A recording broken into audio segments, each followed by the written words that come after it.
Ladies and gentlemen and ladies, welcome back to the channel. And before I get into my topic for today's morning video, let me just say this. First of all, if you guys could, to help me out, smash the like button because that does help. Share this so that other people can find this video and hear what I have to say. I would appreciate that. And then if it's your first time here and you hit that subscribe button, thank you for doing so. I truly appreciate it. Also, if you'd like to try out Helium Mobile, into the description and right here on the screen will be my promo code. Use it when signing up. That'll get you your first month for free to try them out.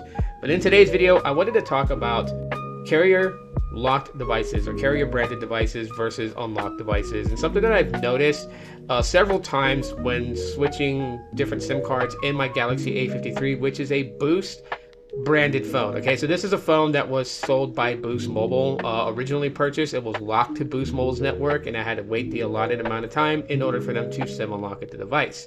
It is an older phone, I get that, but I still like this phone. I still like using it. And so one thing I've noticed a bunch of times that I've done this since the phone being unlocked, I've tried different carriers on it. I've tried, Verizon based carriers. I've tried other, T-Mobile based carriers. I've tried AT&T based carriers. And the one thing that I find is strange is if there is, beyond network locking, another kind of tool or something that these carriers use that kind of pushes people to kind of go back to them. Now, hear me out on this before people start flipping the gun and all types of other stuff, okay? Because this is the reason why that most people really just kind of recommend buying a carrier unlocked device to avoid this type of possible issue, okay? So I don't have like definitive evidence to say ironclad, this is what it is, but I've noticed this, and if you've noticed this too, feel free to comment in the comment section and let me know if you experience the same thing. So like I said, this is a Boost branded Galaxy A53. Network unlocked for meeting the allotted amount of time, right? So Boost Mobile has an unlock policy that you have to like wait a year to get this unlocked, or if or if you're financing a device, you pay it off and they will unlock it, after 2 days. So I had to wait that time, and like I've tried different carriers, and I've noticed that with different carriers in here, the phone starts to behave differently. What I mean by that is, like, first of all, fluidity. When I had the Boost Mobile SIM card in here yesterday, everything was smooth about the user interface, about scrolling, about app usage, and even certain features.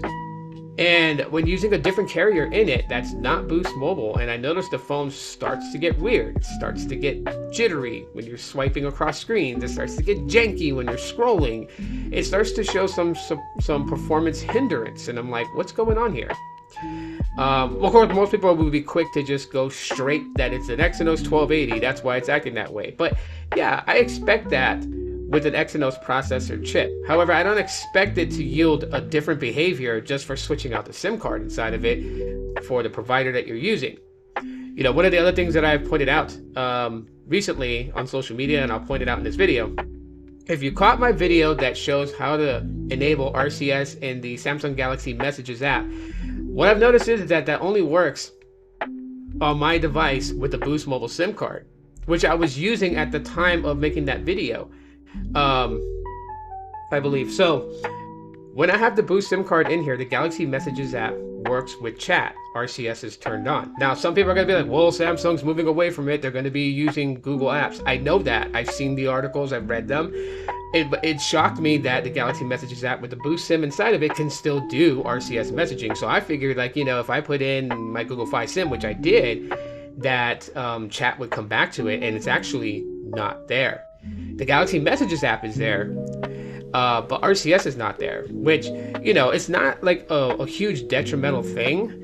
At least for me, it's not. Like, I do like my Samsung because I'm able to, have fun with it. I'm able to theme it, right? If I pick a theme from the Galaxy store, like my Christmas theme, every Galaxy app pretty much like is in sync with this. So my Galaxy Messages app has a nice little background wallpaper in the messages thread when I'm chatting with my wife or trying to chat with my dad. The Google Fi SIM card in the Galaxy A53, it's regular SMS sent, which we're trying to move away from that archaic system.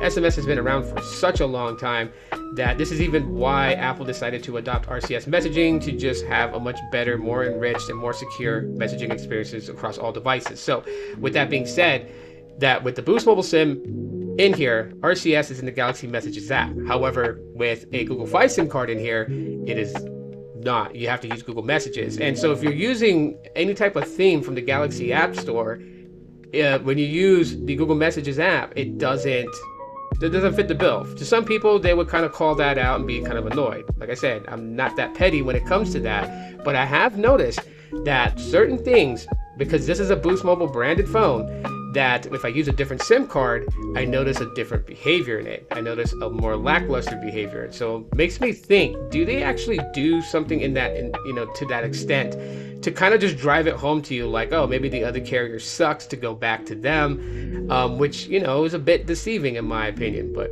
that's just something that I wanted to rant about in this video while my daughter is looking for clothes for school over there.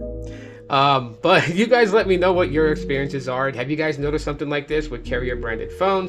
And if you have, is this the reason why you choose to do unlocked devices over going with a carrier branded device? You guys know what to do. Drop your comments in the comment section of the video with your thoughts, questions, emotional outbursts. It's up to you. Thanks for checking out today's video. Link in the description to any offers that I have for you guys, including that Helium mobile offer to get your first month for free. Don't forget about that. Take advantage. And we will talk to you on the next one. Really, Dad? Really? Had Of course, I had to say you're there. Why? To get you to talk now so I can keep you in the video.